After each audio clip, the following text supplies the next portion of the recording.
topics that are useful in higher education. I hope here all the faculties, whoever are present in the session, they get benefit out of it. And do I do understand that we all had a tiring day today, right? Okay, but in spite of that, okay, you people are present here. Okay, so I do understand that. So let us first, okay, begin our session today. And I too welcome you all for today's first session that is on innovation in teaching methods in higher education.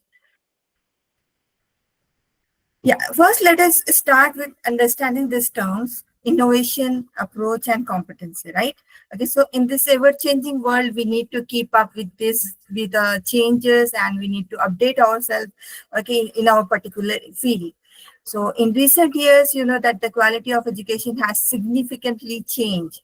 And what is our aim here? Our aim is to provide our students with knowledge that they can somehow apply. That is the practical knowledge. We are not focusing on only bookish knowledge or theoretical knowledge, but okay, practical knowledge which they must apply in their life. Okay, and but now our goal is to teach our students to obtain knowledge by themselves and to work in ways that enable them to come up with new ideas. Okay, we are here to develop future professionals who are competent, talented, innovative, and creative problem solvers, skilled, and critical thinkers. So thereby, okay, we are talking about innovative teaching approaches here. We must provide students with the skills that will help them work collaboratively in a team, become decision makers, plan and manage their time effectively. And they must listen to one another, they must develop listening skills, and they choose the right communication strategy at the right time.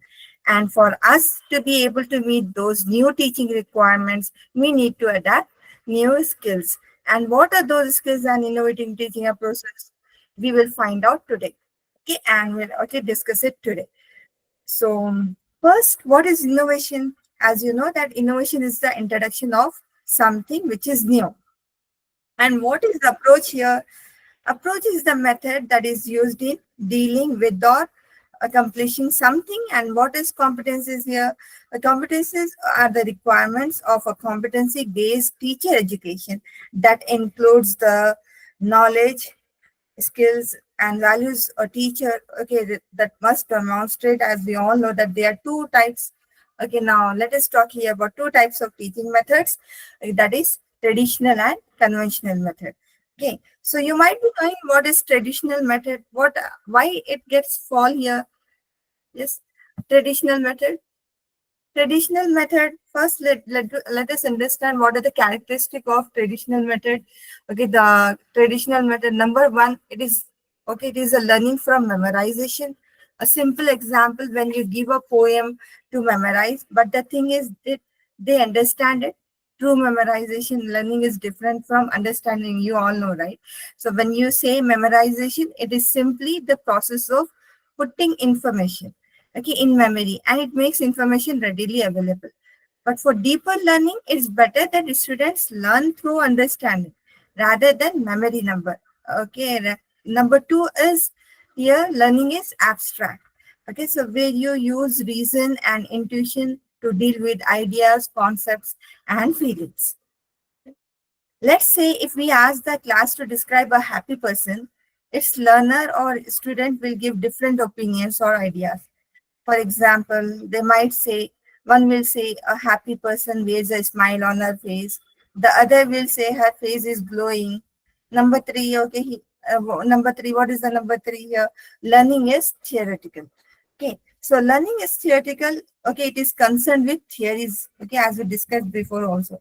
So learning is, okay, it is concerned only with theories rather than applying practical knowledge like that. So here, okay, it is only concerned with theories or meant to be applied to real life. Okay, number four, okay, teacher decides the course of learning term. Okay, here teacher decides the course here.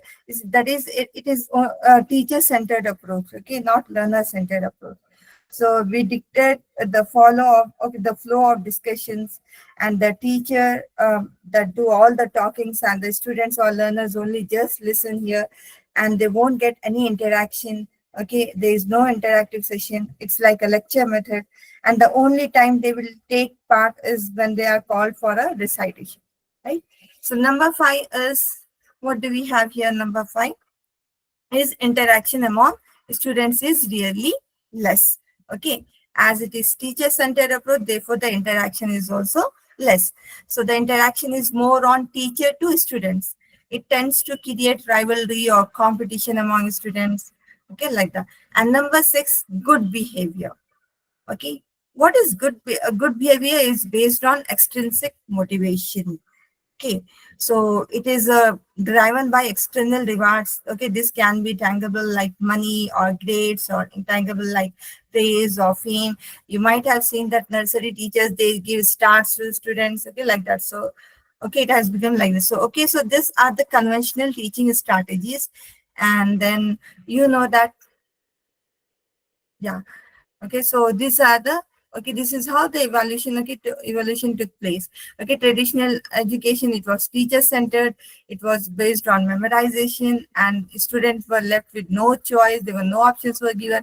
Standardized assessments were there, and the individual work emphasis.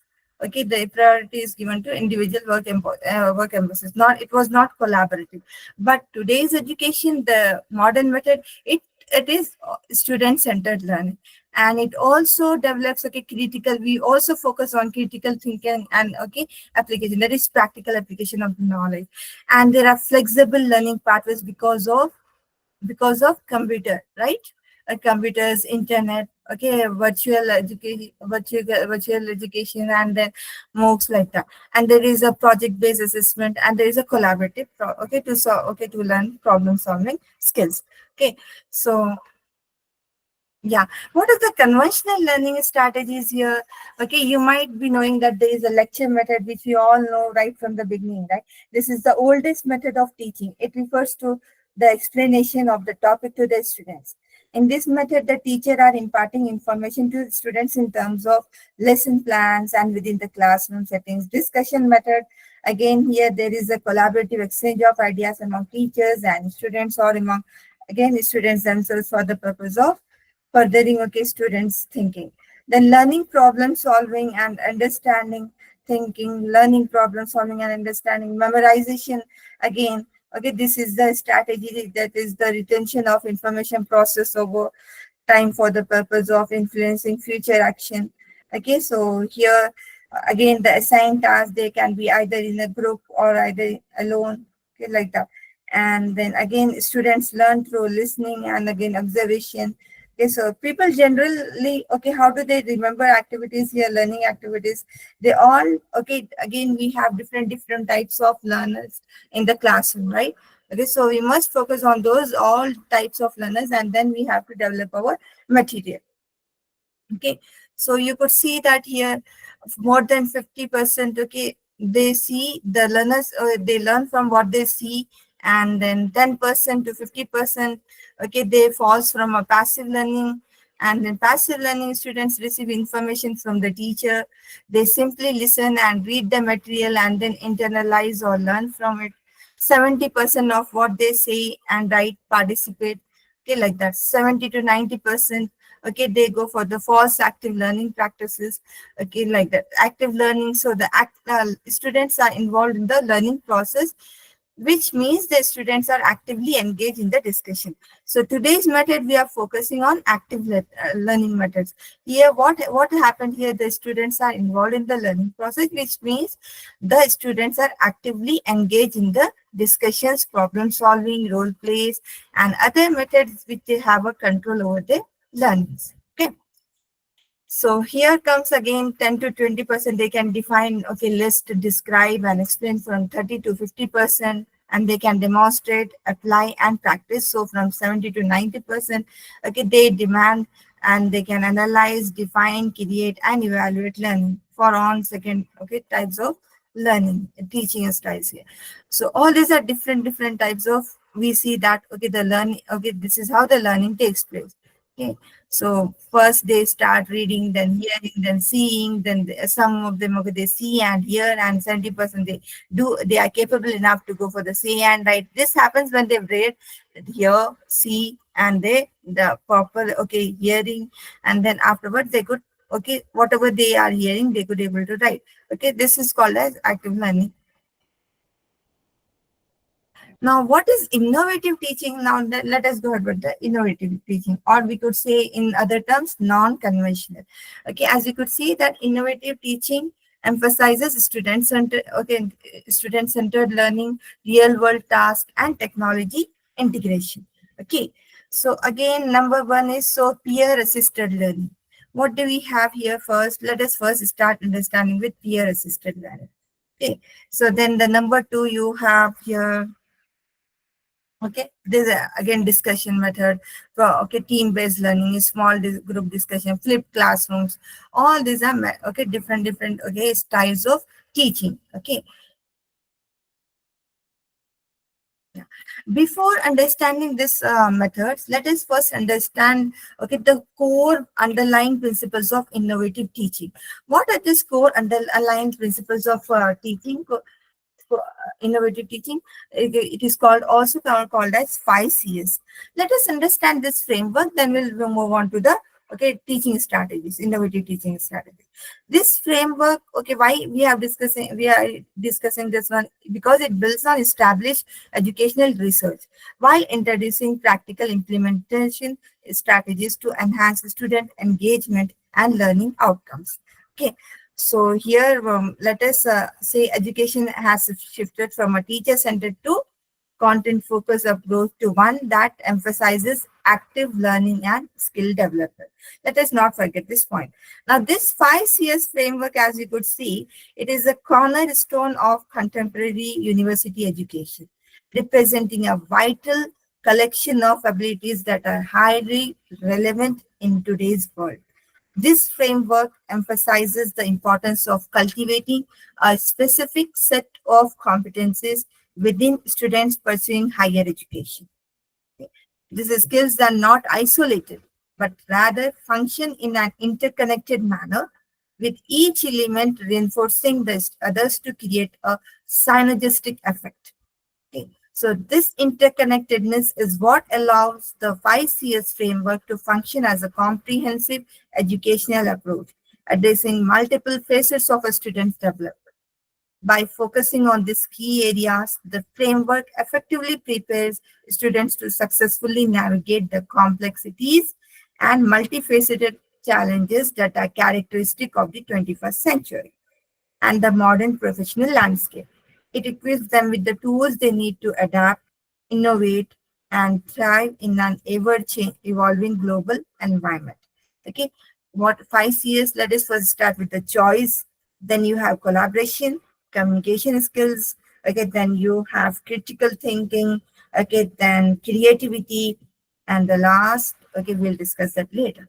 Okay, so here with these 5 Cs are really important. Let us first begin with choice. Okay, it is a fundamental to the 5 Cs framework. Okay, student agency in learning significantly boosts motivation and engagement.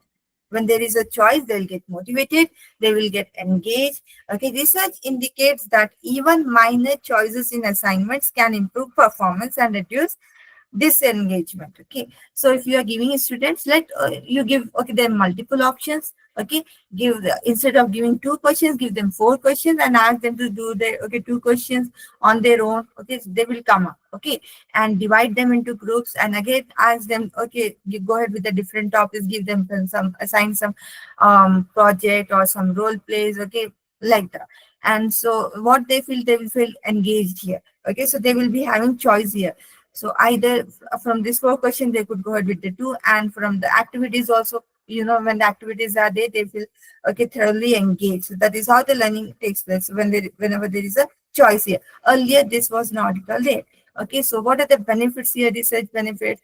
Okay, it go ahead with the intrinsic motivation. Students are involved. Okay, students are motivated themselves. Okay, earlier it was only extrinsic motivation was involved. Now the ownership of now the okay they will take okay they will become independent learners here.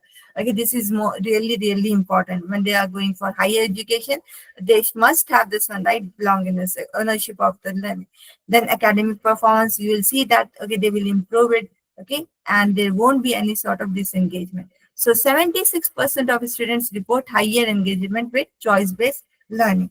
Okay, now the next key element here we have here is collaboration. Okay, it is again essential for developing teamwork skills that employers demand, right? Wherever you are working, this skill is really important. They need to collaborate with team members. Okay, then employers. Okay, then the people who are in management, administration. Okay, like that. So research shows that properly structured collaborative learning improves both academic achievement as well as social emotional skills. Okay, thereby we are working for professional development also here. Okay, so the optimal group size of 4 to 5 students balances diverse perspectives with manageable coordination. Okay, so you see examples are like jigsaw learning. Okay, then you have peer review, then cross-disciplinary, think, pair, share. Okay, you could have pair activities here. Then okay, you could have peer review. Let them. Okay, the student give the feedback. Okay, when the member from their side. Okay, speaking like that, and then there is a jigsaw. All these are examples. Okay, now they can also collaborate with. Okay, by using okay virtual tools like we have Docs, then okay my Miro, then Slack or Zoom. Okay, like in today's session we all are getting collaborated, right? Okay, like that. So now the next one we have, of course, this the most important C we could say here, okay, which is really vital for our growth. Okay, whether it is a professional life or private life, that is communication skills. Okay, consistently it rank among employers most desired attributes, right? So effective university education should develop students ability to express ideas across multiple modalities. Clear assessment rubrics help students understand expectations and improve their communication skills systematically. Okay, so whenever there is a communication activity, you must give them the okay proper rubric. There are multiple rubrics are available online if you see it. Okay, like clarity. Okay, one such example you could see it over here. Okay, criteria. Okay, and the clarity it is unclear, mostly clear, or crystal clear. Organization, how they have organized their speech, is it disjointed or logical flow is there or compelling. Okay, how they have used vocabulary again, whether they have used minimal vocabulary, average vocabulary, or advanced vocabulary. You could also give this point also in the communication. Then evidence, okay, minimal, adequate comprehension, okay, like that. Then delivery, how they have delivered their, let us say, presentation. Okay, were they hesitant or confident, or whether they engage their audience. Okay, so this is how okay you can give the feedback to the students. And 93% of employees rank communication as a critical skill. Okay, so under communication again you have oral communication, written communication, digital communication. See that students, all students are developing the communication in all these three aspects, not only oral, written, but also digital. Now, critical thinking again. Okay, this one also, okay, it has become one of the priority in 21st century education. It fostered through methods like Socratic questioning and data analysis to enable students to move beyond rote memorization toward deeper analytical skills. A structured approach like the identified, okay, evaluate, analyze, synthesize, okay, or you could see here, this is the framework. Okay, it can further aid complex problem solving. First they will identify, then they will evaluate, then they will analyze, then they will synthesize. Okay, this is the framework, okay, for critical. Now when what is this Socratic question? Okay, they could ask these questions like, what do you mean by, what are you assuming when you say, what evidence supports that conclusion, what would someone disagree. Okay, all these are different examples. Now what are the benefits of critical thinking? Okay, as I have already discussed that it gives higher retention to core concepts, and it also improves problem solving skills, okay, among the students. And when they have problem solving ability, of course they will have okay better information to evaluate skills, right? Okay, then 92% of employee satisfaction with graduates, right? So this is how we are focusing, not only in academic, but also we are focusing on the professional area. Okay. Now the last five, okay, five C is creativity. Creativity again, it isn't limited to arts. Okay, it's essential across all the disciplines. Okay, you must remember it. It is not only limited to arts, but also to all other disciplines. Teaching a specific creative techniques like design thinking, okay, help students develop innovative approaches to complex problems.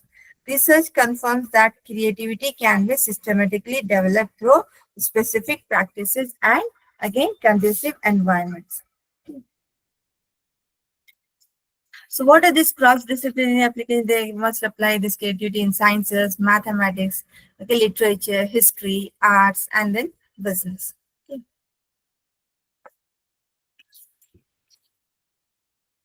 Now implementation. Now this is the most important question.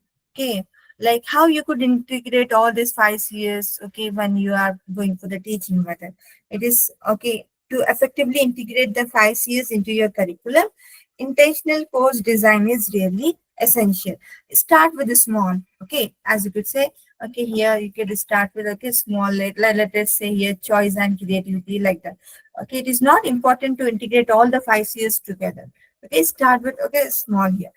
And then this template provides a comprehensive framework for structuring units of approximately 2 to 3 weeks in life. Okay, as you could see here, 2 to 3 weeks. How we have used here. Okay, 5 series. So this is the format. By utilizing this framework, educators can create a cohesive learning experience that promotes student engagement and mastery.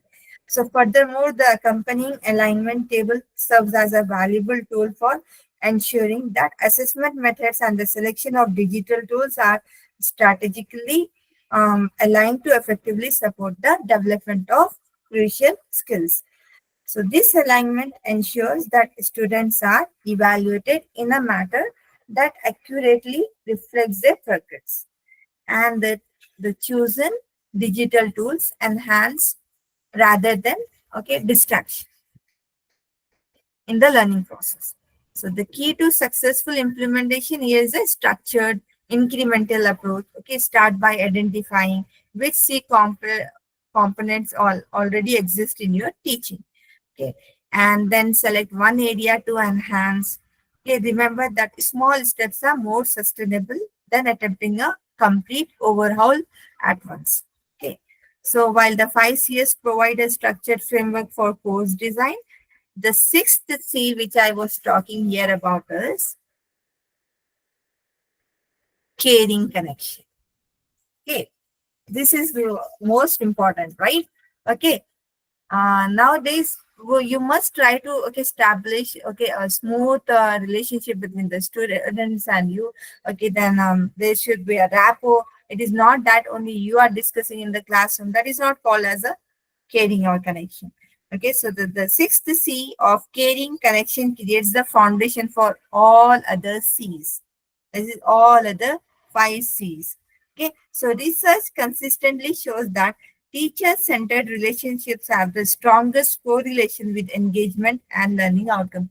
You will see that when you are showing that sixth C, caring connection, it is the students will not only remember you during the academic period, but also okay during their lifetime. You would become a milestone for them. You would become a stepping success stone okay to the students. Now let us go.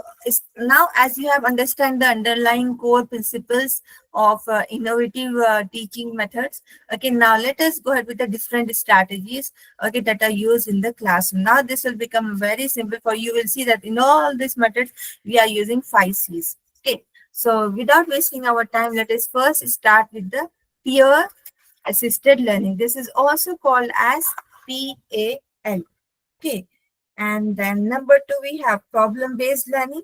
Okay, then three, we have team-based learning. Four, it was okay, small group discussion as we had seen in the previous slide. Okay, so let us understand what is this one. Okay, assisted learning is a class-wide peer tutoring program. Teachers carefully partner each student with the fellow classmate. And again, it is considered as a student-to-student support system. Now, how you could do, again, there is a method here. Okay, when you are selecting the student, see that one is dull student, the other is sharp.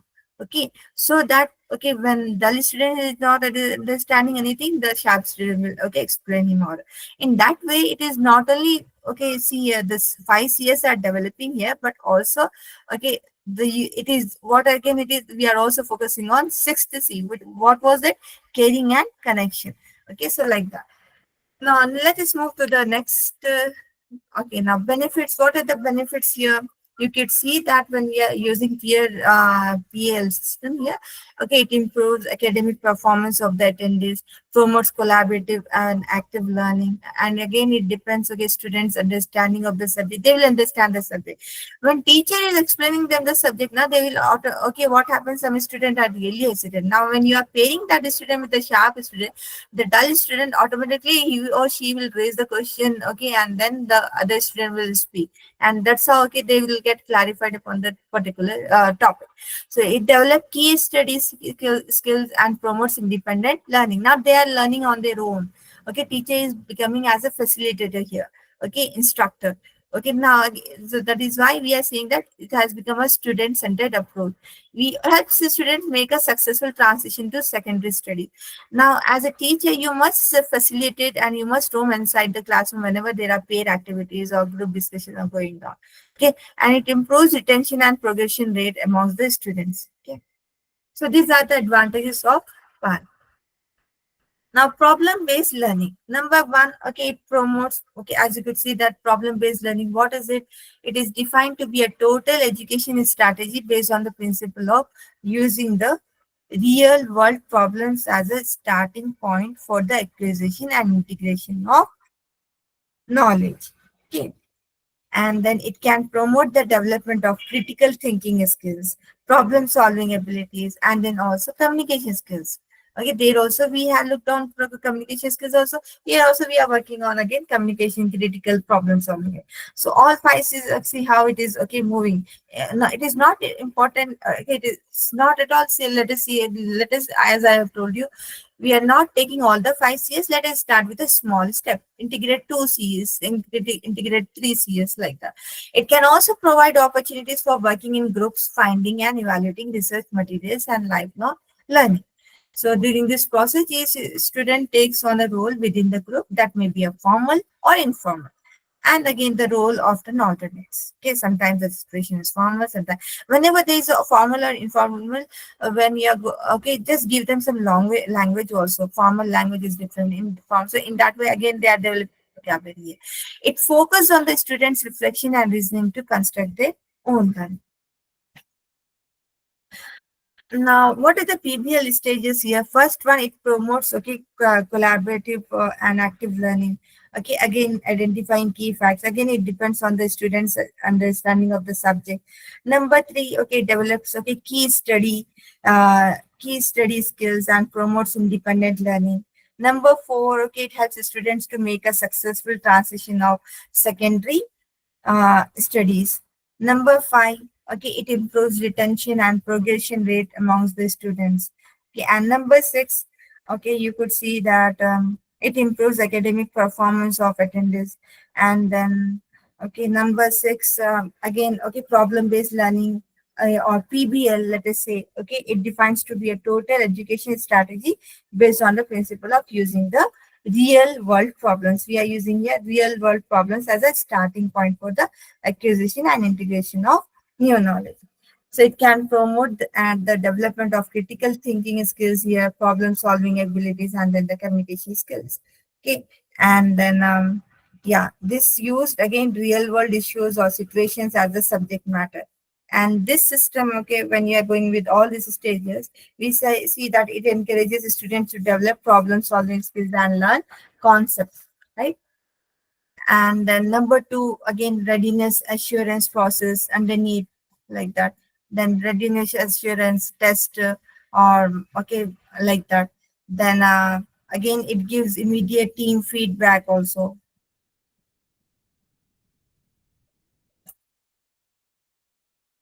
Team-based learning. Okay. So what is a team-based learning here? You will see that, okay, small group of students interact as in class teams to apply content to simple and complex problems with the feedback of the instructor as the content expert. Okay, this is called as team-based learning. Okay, so here again there are stages. Okay, pre-class, in class, during class, what we are supposed to do here. In pre-class, that is before coming to the class, individual learns assigned teacher specified, okay, content. Okay, they are preparing before coming to the class. Now, in class, what happens here? Student teams apply teacher specified content to problem solving discussion. Now whatever they have studied with, okay, with the help of the teacher, they are going to apply, okay, that, okay, in the discussions here. Okay, and then again during the class, student receive again frequent and immediate feedback. Okay, then and there, okay, it is happening everything. Let us say here we are giving them the we are conducting jam session. Okay, and then again let us say it's a group of 15 students. Okay, and for 15 students again we have given, okay, different topics. Now all these students before coming to the class, they will come prepared, right? Okay, and if they do not have anything, okay, then they will ask teachers to help them. Then, okay, it becomes again teacher specified content. And then in class what is happening now, they are using all whatever we like. We have some topics, as I told you, whenever we are giving them some complex topics, give them some vocabulary also, so that they can use in their presentation, okay, like that. So during class, at the same time, okay, students receive frequent and immediate this feedback. It should not only from the instructor side, but also peers must also participate in this. Okay, so this team-based learning was developed in the 1970s by Dr. Larry K. Michelson, a professor of management at the University of Oklahoma, who wanted to change the passive learning in his lectures into active learning by testing and assigning students to teams. Okay, so at team-based learning sequence, okay, it has got some stages here. Preparation before coming to the class, they are getting prepared, and then, okay, what is happening within 45 to 75 minutes of time? Okay, they are getting, okay, readiness assurance here. Individual test is there. Okay, so let us say team test, then written appeals, then clarifying, like they will clarify lecture here. Okay, then afterwards, okay, they will apply all this whatever they have learned in the individual and with the teacher. Okay, that they are going to apply it in the activities.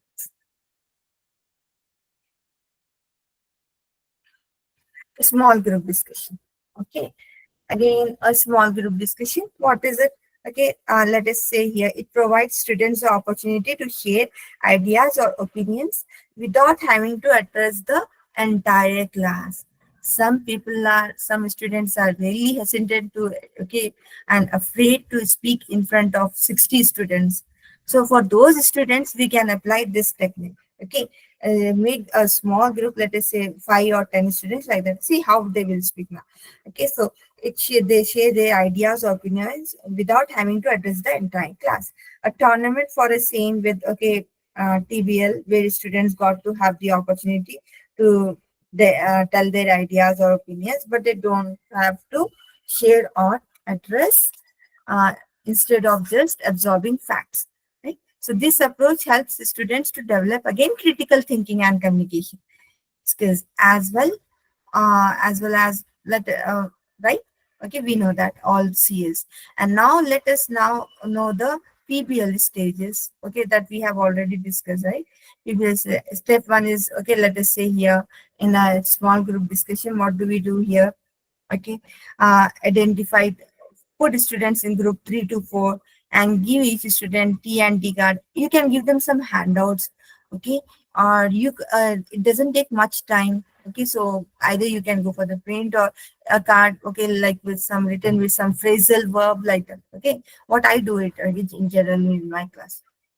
So this is how it helps. And step two, again, offer students a question or a prompt to discuss. And again, there is a choice here. You are offering students a question or a prompt to discuss. Give them the choice.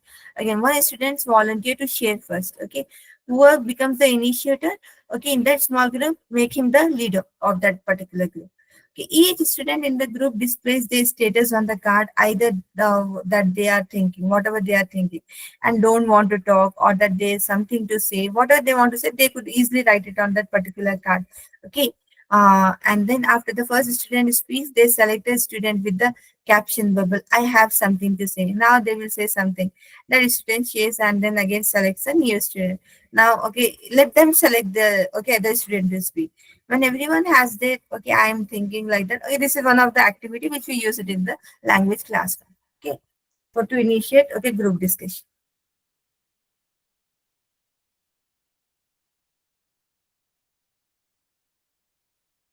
some of the class, okay, engaging five engaging class discussion strategies are accountable talk. Okay, like you could have some jam session, or they could present. You do not discuss any topic here. Okay, you ask students to come prepared with the new topic. Okay, give them different topics, so they will come prepared. Okay, and then conversation towers. Okay, you could have some, okay, on the board here. Okay, some conversation starters like that, and then powerball. Okay, we could make some powerball, and then we could throw it on that particular student, and they are supposed to continue with that particular topic. And tag in a fishball, think, pair, and share. All these are different kind of activities. Okay, that with this which initiate the discussion in the classroom. Okay. Now, traditional. Now, what happened in traditional? You might know that. Okay, before the class, the learners come to the classroom based on the topic and schedule given to them, right? And in the classroom, again, instructor delivers the lecture and provides the student, okay, study materials. And then after the class, the learners are given practice exercises. They are going to practice the exercise, grammar activities, whatever it is. Okay, the maths problem solving, and then activities to enhance their learning. This is what happened in conventional, okay, it's the teaching style. But in now we have again different new style that is called as flipped classroom learning approach. Okay, which is really popular, okay, in Western countries. Now the topic is given before the class, then something happened in the class, then after the class. So before the class, what is it? Was it the learners are given study material to read and assimilate the learning content. Now here we could use either books, or we could also use virtual content. Okay, ebook like that. Okay, now they are coming prepared. Okay, before the class they are going through with that. Now in the class, see here, there is no, you could not see any facilitator or any instructor, okay, in front, okay, standing in front of the class, but we are standing backside. Okay, so our role is that of a facilitator, and we are, okay, guiding them from the backside, not in front. The position of the teacher has been changed. The learners discuss the content with their peers and the structure, okay, instructor. And then after the class, what happens? The learners check and confirm they understand. That is, they are going back to the first step here. Okay, they are checking the understanding, and they are doing the further activities. So this method is called as flipped classroom.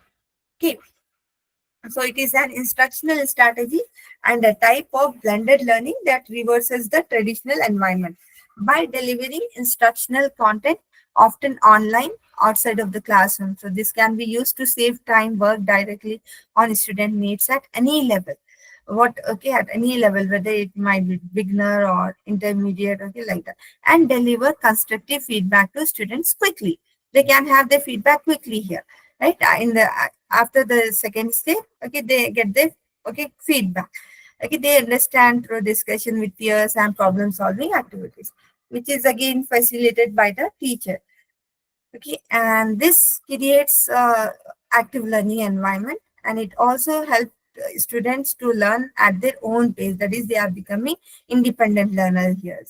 Okay, and they also give instructor more time to teach his students and clarify the doubts. Earlier, okay, teacher wasn't having that much time to clarify student doubts, right?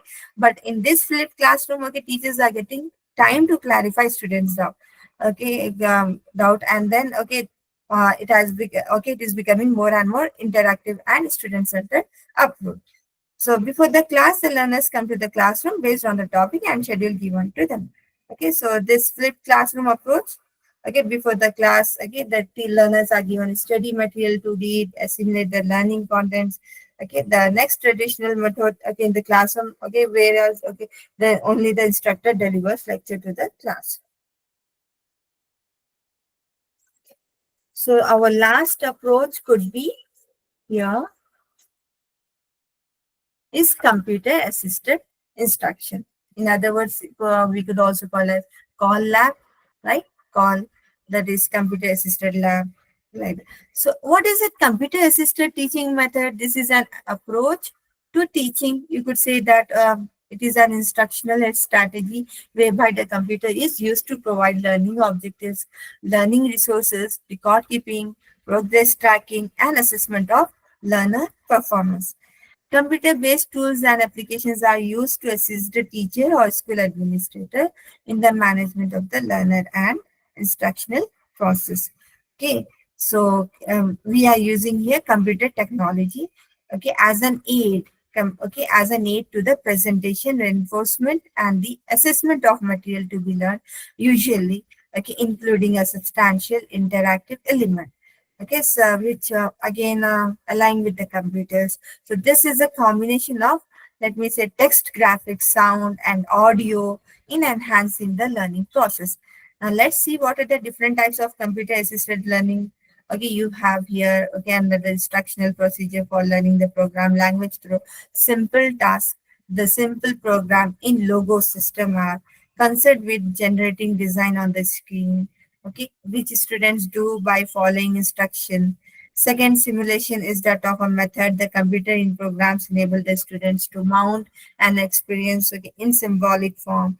And again, control learning is a control again learning program provides a course of study in an instructional sequence on the pattern of branching program. Ideally, okay, computer assisted learning is, okay, again, it is useful as well as it has got some, okay, disadvantages. Okay, so this can be done in the okay, here the learners are becoming more and more autonomy, that is independent. Okay, with the virtual reality, distance education also you will use, okay, CAI again. Okay, then animation, okay, e-books, all these are various methods of computer aided education. Okay.